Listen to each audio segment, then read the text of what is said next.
paano nung isang araw kasi, yung presidente natin, papaliwanag sa presinto na hindi daw gano'n kabilis dahil gusto daw nila airtight. Gusto nila masigurado yung conviction. Well, yes, kailangan namang ayusin yung ebidensya. Pero even within those limits, kayang pabilisin eh. Kayang pabilisin. Diba?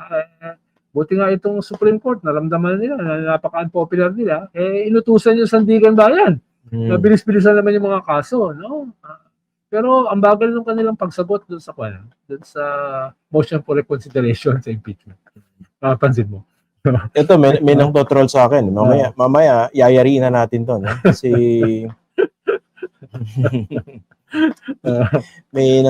merong humihirit na EPR man eh. Mamaya ikakanto na natin to. Ikakanto natin yan. Yun ang problema sa mga PR. Konti na lang eh. Dadaus-dus na rin sa impyerno yan eh. Di ba?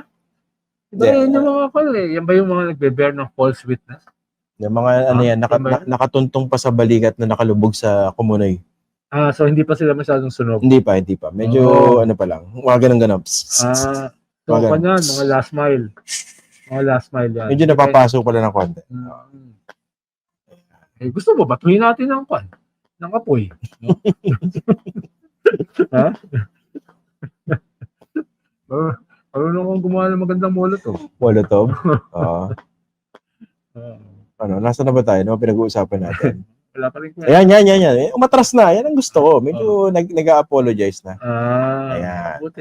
Apologize sa PR. Patingin pa lang yun, no? Kasi pag nagtuloy-tuloy yan, alam natin. Medyo kabahan ka, di ba? Kabahan ka ng konti. Medyo kabahan ka ng konti. Kung ganun ka kasigurado. Lalo, may programa kayo bukas. Oo. Lalo na yung babanatan mo, walang mawawala. Di ba? Walang mawawala. Di ba? Tama.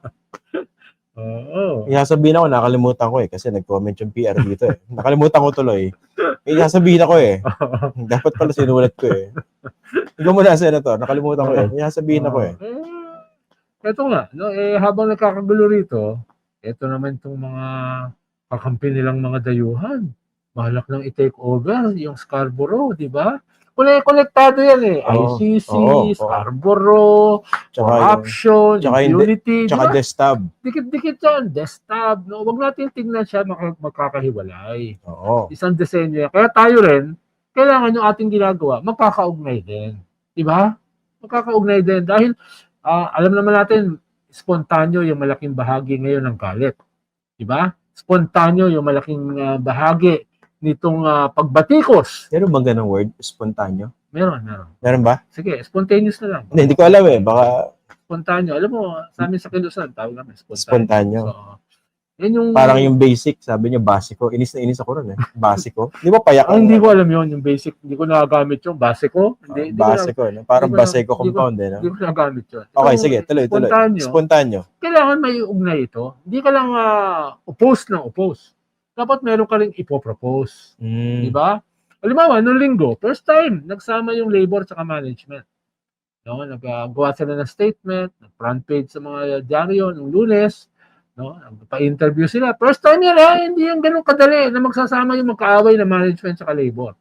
Pero nagkaisa sila sa usapin ng anti-corruption at nagkaisa sila sa pag-reject ng extra-constitutional means na sakyan itong anti-corruption na ito. Nagkaisa sila.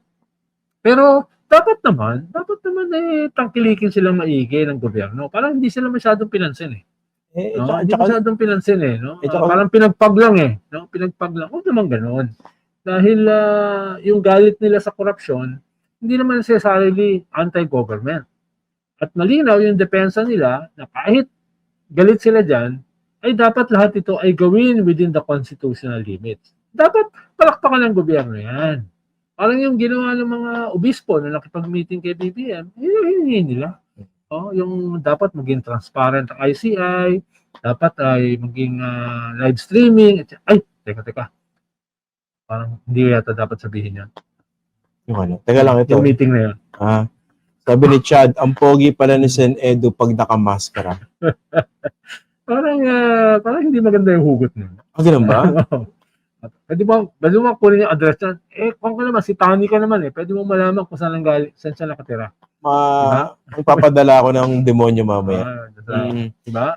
Naalala ko na sabihin ko, Oh. diba sinasabi ni BBM, dapat talagang sundin yung due process, make sure na airtight yung kaso dito sa mga sangkot sa flood control. Dapat din siguro medyo i-flip ng konti yung yung naratibo, no? Dapat isipin mo, gobyerno ka eh. Nasa yung wherewithal, nasa yung lahat ng resources. Yes. You have to make use of the full force of the law to go after this lagi nilang sinasabi demons. Whole of government approach. Dito dapat whole of government. Oo. Diba? Dito sa usapin ng korupsyon. Dahil kung hindi mo gagawin yan, sasabog sa mukha mo yan. Correct. Diba? Lalo na, may mga puwersa na gusto talagang i-hijack. Dahil dati, tawag ko ambush eh. Kinorek ako ng host. I-hijack daw itong emerging na movement na ito. May nakalimutan ako. Meron pala ako hinandang background music dito, Senador. Pwede ba natin ihabol? Pwede. Sayang yung kademonyon. Hindi naman yan yung background music ng birthday ko. No? Hindi. Iba to. Yeah.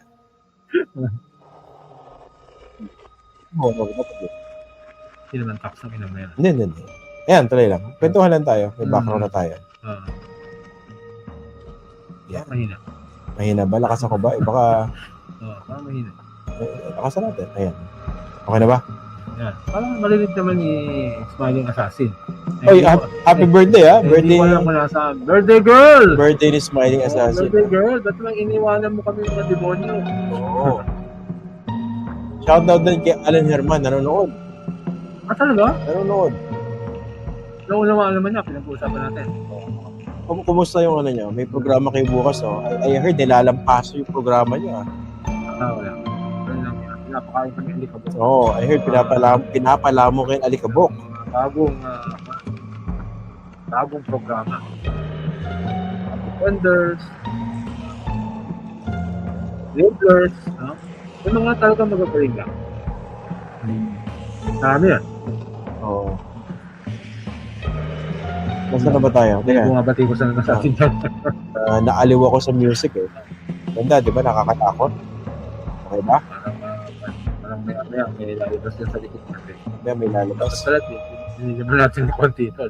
Oo nga, dapat medyo madilim eh. Nasira yung nasira yung ating character dahil nagka-problema kami sa internet kanina eh.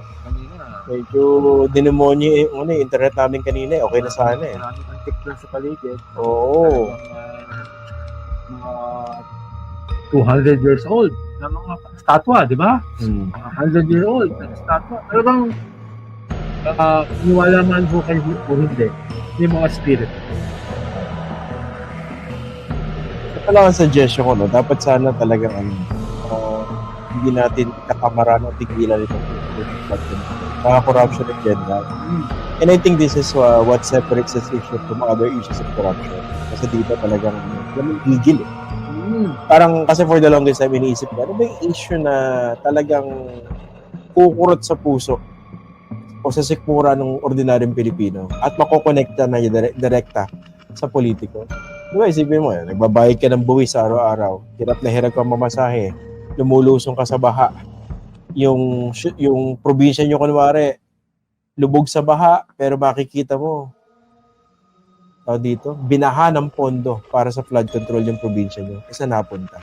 Yung pala pinagnanakaw. Diba yung ramdam na ramdam mo? Ito yung issue na talaga makakokonect na ordinaryong Pilipino, yung ninanakaw na pera sa kanya, tsaka dun sa kung sinong politiko yung nagnanakaw sa kanya. Kasi nung pork barrel scam, hindi pa ganun kadirekta eh. Although marami nagalit, diba? Yung fertilizer fund scam, yung mga late 2000s, ganun din. Ito talaga ramdam na ramdam natin eh. Tsaka maganda sa social media, nakakapaglabas ang hinaing ng mga tao. Tama yung sabi mo, Christian. Parang may ibang indication yun eh. Na ito ay hindi lamang seasonal. Dahil halimbawa, kahit yung panahon ni Napoles eh, nung nakulong yung 3 senador, si Napoles, nakulong, nung nakasuhan, Binay, parang, solve na yung mga tao, kota na. Oo, diba, okay na. Tapos nung sumunod yung bagong gobyerno, pinalaya. At hanggang ngayon, napawalang sala. Diba? Napawalang sala sa dami ng ebidensya yung mga Binay, napawalang sala si JPE, si Napoles, si G. Reyes, diba? So, ibig sabihin, kung ito ay hindi natin titigil, hindi na ito papayag. Kaya itong anti-corruption na ito ay tingin ko magkakaroon ng mahalagang epekto dun sa ma-elect na bagong gobyerno sa 2028 and beyond. And beyond, no? Halimbawa, yung mga tipo ni Vico Soto, hindi pa pwedeng tumakbo sa 2028. Pero merong pupuno sa kanilang hindi pa kayang punuan ngayon. Pero si Vico Soto, pwedeng sa 2034, pwede na yan. Diba? So, hindi lang ito usapin ng 2028 eh. Lalampas ito sa 2028. At tingin ko itong enerhiya ng Gen Z na every year, 3 to 5 million ang nadadagdag sa electorate. Every year. Ay tingin ko masusustain ngayon yan. Susustain, no? Hindi lang yan hindi lang yan false hope.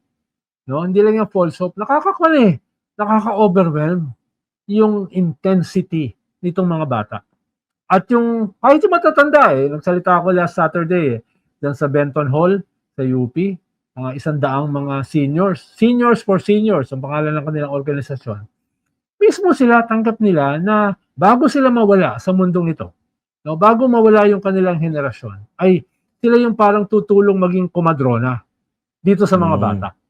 Gawin na nila lahat, isakripisyo na nila lahat para makatulong dito sa bagong henerasyon ng millennials, ng Gen Z, no? Dahil yung nakakapanliit din kahit itong mga seniors, itong mga boomers, no? At next month nga pupunta tayo rito sa Japan, Tokyo, tsaka Yokohama. Ang nag-sponsor sa atin mga OFW. Dati walang ganyan Karamihan ng OFW pro Duterte. No? Ngayon pagpunta ikaw galing ka sa Italy, galing ka sa Rome, galing ka sa Milan, no? Ako galing sa Paris at saka sa Berlin, saka sa Vienna. Aba, mga OFW. Mga OFW yung tumatangkilik sa atin. Sila nag-organize, sila gumagastos. At malinaw naman kung ano yung ating sinasabi, no? Laban sa corruption ng mga Duterte, ng mga nasa gobyerno ngayon, no, mga Marcos, no, na mga kaalyado, laban sa impunity, di ba? Laban sa lahat ng uri ng katiwalian, whether kahit anong gobyerno, nakikinig yung mga tao.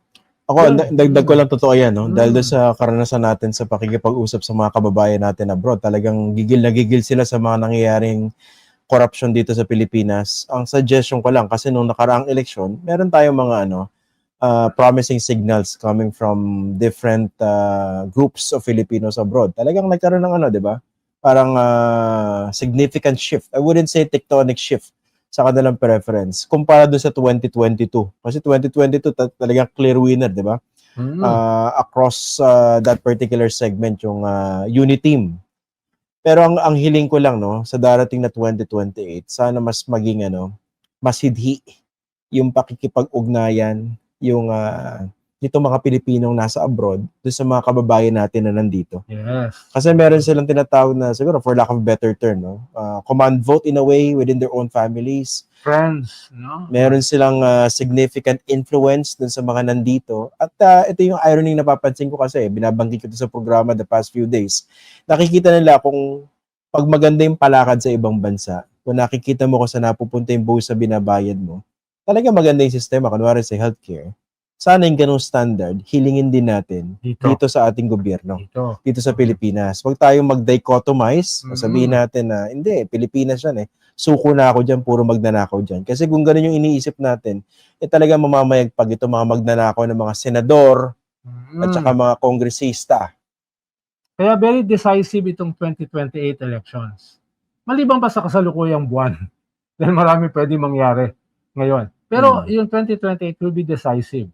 Dahil, ang kausap ko mga ambassador, sabi nila, kung hindi kayo magbabago dramatically sa 2028, investments, no, ay magiging paraya kayo sa mundo. Yeah. Magiging para kayong failed state. Oh. Lalo na kung pababalikin nyo, yung kinasuhan ng crimes against humanity, yung pamilya na yan, pababalikin nyo, talagang silang-sira kayo. No? Walang papasok ditong investments. Maliban pa sa magkakaroon ka ng political tokhang. Yeah. No? Ang daming ipapapatay. Di ba?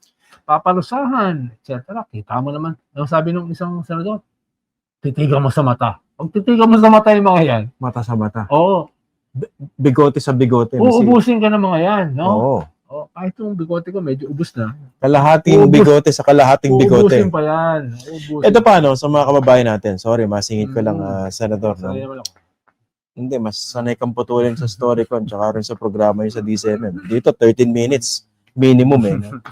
Then, naisip ko lang dito sa mga kababayan natin, yung mga masidhi yung galit ngayon dito sa corruption sa flood control, hindi ko maintindihan. Galit na galit kayo sa flood control, pero yung gusto nyong iluklok na leader, eh may bahid din ng korupsyon.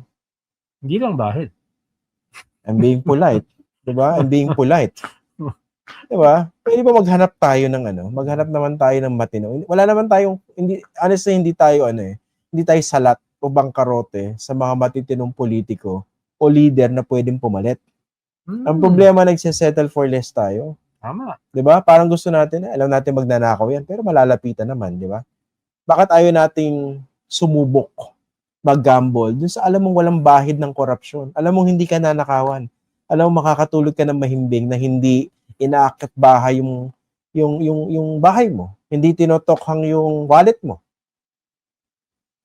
Halimbawa, meron kang 2 pare na nasama sa shortlist nung namatay si Pope Francis na posibleng pumalit sa kanya. Hindi maliit yun, ha? Ibig sabihin nire-recognize na maraming Pilipino na yung pinakamataas na posisyon sa simbahan, pwede silang iluklok kahit hindi sila natuloy. At least yung consideration na yun. Meron kang isang tennis player na batang-bata, world class, pero mo yung napapanalunan, ibibigay sa mga mahihirap. Di ba? World class. Di ba? Meron kang meron kang mga mayor katulad ni Vico Soto na tingin ko marami pang katulad niya. No? Na talagang hindi mo mahahanapan ng katiting na korupsyon. No? At kita mo naman yung kanyang pamumuno ay nakaka-inspire sa mga kabataan at mga mayors na katulad niya. Marami pang ganyan, di ba? Meron ka mga bagong kongresista katulad ni Laila de Lima na hindi pa lang hina kahit nakulong ng 7 taon, muntik pang mapatay na wala namang sala. Yung iba dyan, paglabas ng kulungan, bahala na kayo. No? Bahala na kayo. Papahinga na ako, pagod na ako. Hindi, lumalaban pa hanggang ngayon. Di ba? So, may mga ganyan maraming ganyan. Kailangan mo lang kumbinsihin, kinakailangan mo lang tulungan. Yung mga Heidi Mendoza na unang takbo, naka 8.8, 8.9 million votes. Talo pa si Willie Revillame, si Abalos, si Francis Tolentino. Kahit mismo mga kasama niya rin sa kanyang political tent, hindi siya seneryoso.